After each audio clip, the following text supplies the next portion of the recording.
Greetings, students. Today we are going to set up the background for our entire project.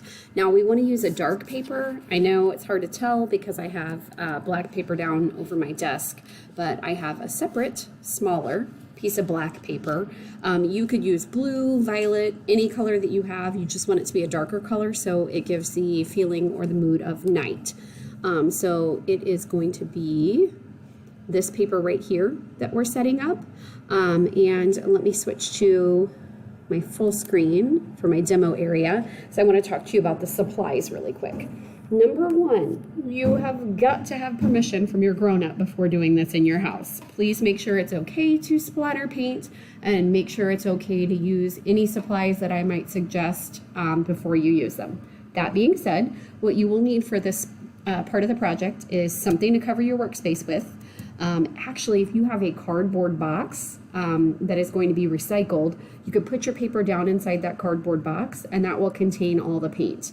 Your grown-ups will love you if you do that because then you won't be getting paint all over their house. Second, you need a little bit of either white or silver paint. And third, you need some sort of brush to use to splatter. Now, a million years ago, someone donated all these little sample toothbrushes to my classroom, so that's what I use. Please, please, please do not use a toothbrush that people actually use in their mouth for this. If you have one that is going to be thrown away, or if you know that you're going to upgrade your toothbrush soon, you could ask your grown-up, hey, could I use this one for splatter paint, and get a new toothbrush. If you don't have a toothbrush that cannot be used, that's okay. This will work with a paintbrush as well. The shorter the bristle, the better. Stiffer the bristle, the better. That's why toothbrushes work really well. So what I do is I just dip a little bit. I just want a tiny bit of paint on the tip of my brush. I don't want it too much standing. And then I'm going to grab the bristles, pull them towards me, and then let go. Okay, so the closer I am to the paper, the thicker the spatters are going to be. If you're using a paintbrush instead of a toothbrush, your splatters might be a little thicker or heavier, and that's absolutely fine. There's nothing wrong with that. Your stars are just brighter. So I just want to pull back and then let go and kind of splatter on the paper until I have a good coating.